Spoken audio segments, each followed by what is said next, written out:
Hello guys, in this video I'm going to be talking about the most overrated flyweight women's MMA fighters going into 2024.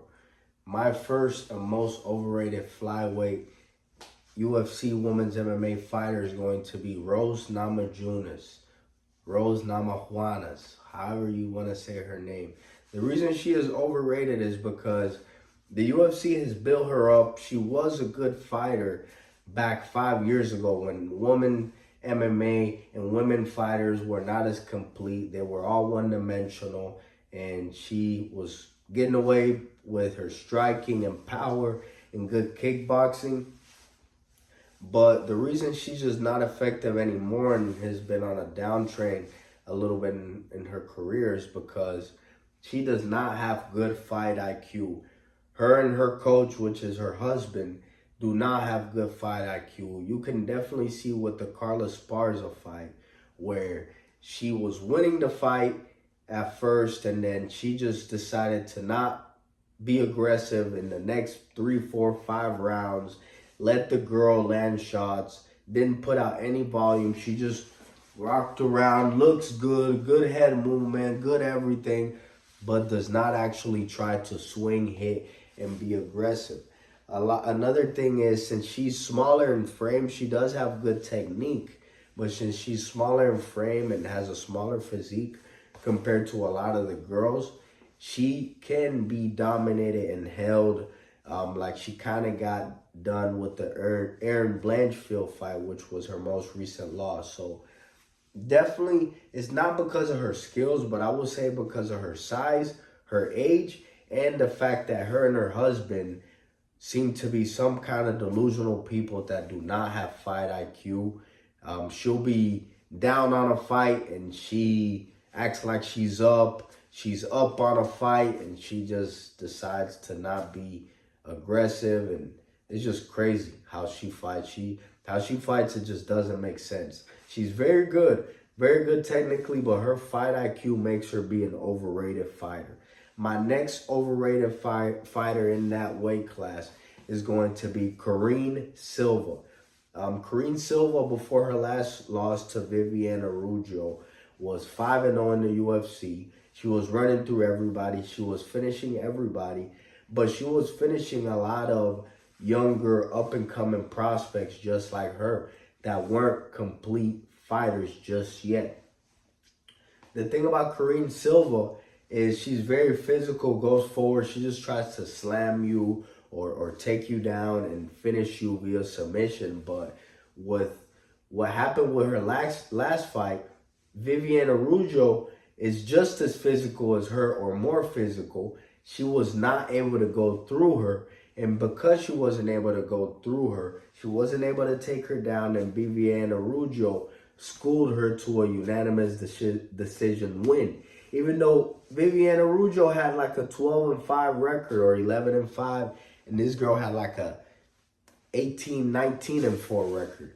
But because she hadn't fought the right competition, she wasn't really working on her skills correctly, and she just thought she could run through everybody. She got exposed in her last fight. Since that fight was so recent ago and her cardio was also failing, I can't promise that here 2-3 months from now, she's going to patch all those holes. If she could patch all of those holes in her fighting game, so be it, and all power to her because she does have a lot of talent. But if she can't patch her cardio and get some better striking and not expect to go through everybody and finish them, she will not get better as a fighter, and she's going to be beating these weaker opponents. But when she runs into these more experienced opponents like Viviane Araújo, they will be able to beat her by decision and by points by just doing the right thing, having fight IQ, and not getting tired so fast. So that is why she is overrated.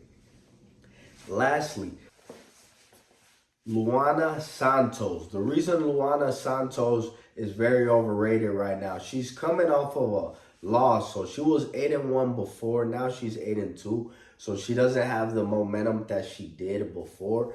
But the reason she's overrated right now, and she's probably not going to be the prospect that we thought she was, is because she was having an amazing UFC start to her career. but ran into an opponent who isn't that good, isn't that skilled, but because she couldn't run through them, just like a lot of inexperienced fighters or younger fighters like Karine Silva, she gassed out within the first round.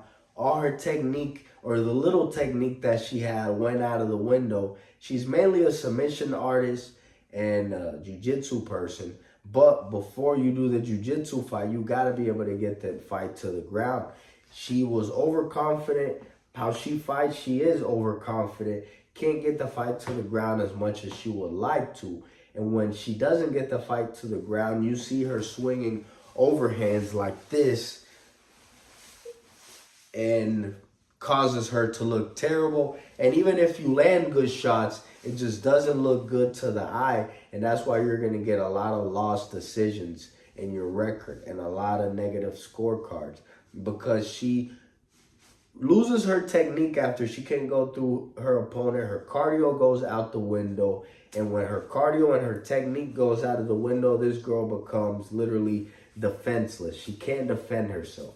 She keeps her head down. She's throwing overhand, so she's just getting hit and can barely finish the fight. I mean, she was a good prospect and exciting to watch, and I was hoping that she did really good, but her last fight showed me some holes in her game that hopefully she can patch. But again, coming into 2025, I don't think people can patch these things within a few months.